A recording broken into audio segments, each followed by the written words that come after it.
Halo, nama saya Sergio. Hari ini saya akan membuat video tugas besar komunikasi organisasi.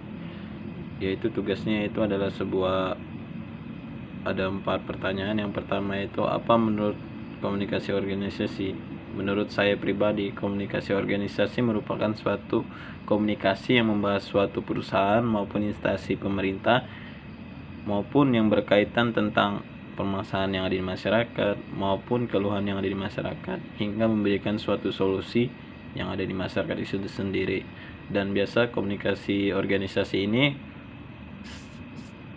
terbentuk sesuai dengan struktur yang telah dibentuk oleh perusahaan tersebut.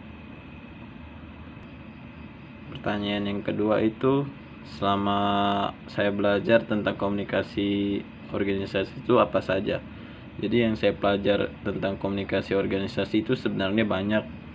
Ada mencakup beberapa berkaitan dengan perilaku komunikasi maupun tahap-tahap yang harus dilakukan oleh komunikasi organisasi. Jadi kalau menurut saya, komunikasi organisasi itu luas dan lingkup. Jadi kalau memang kita membahas suatu komunikasi yang berkaitan dengan perusahaan maupun instansi pemerintahan maupun berkaitan dengan berkepentingan umum, jadi lingkupnya sangat luas. Jadi untuk dibahaskan selalu ada, maupun permasalahan yang selalu ada di masyarakat juga akan memberikan suatu solusi maupun harapan kepada masyarakat. Pertanyaan yang ketiga itu, apa menurut hal yang menarik dari komunikasi organisasi? Nah, menurut saya pribadi itu, komunikasi organisasi yang menarik itu menurut saya ini dia lebih mendalami suatu komunikasi organisasi yang terdapat di dalam instansi pemerintah maupun perusahaan.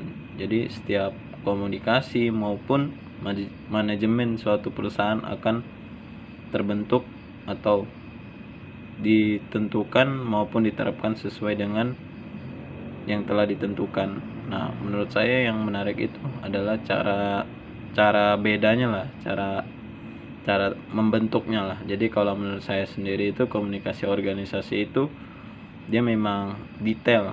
Jadi nggak sembarangan, maupun ya pokoknya selalu detail lah berkaitan dengan perusahaan. Jadi kalau instansi, jadi dia super detail untuk berkaitan dengan berkepentingan masyarakat umum. Pertanyaan yang keempat itu, bagaimana selama ini dosen menjelaskan di dalam kelas? Baik, kalau untuk masalah menjelaskan materi itu, kalau di dalam kelas itu ya sebenarnya kita ada pertemuan beberapa sesi dalam berapa pertemuan untuk Zoom.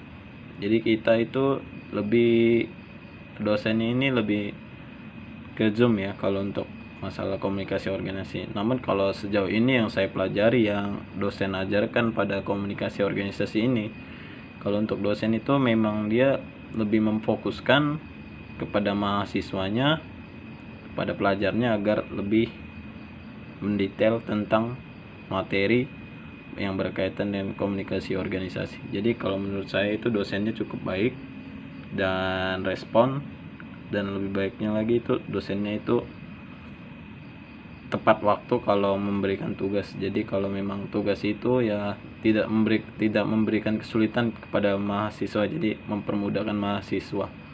Mungkin cuma itu saja yang saya sampaikan. Jadi selama ini yang saya rasakan dan saya ikuti pelajaran dari dosen Bu Indah, mungkin itu sih.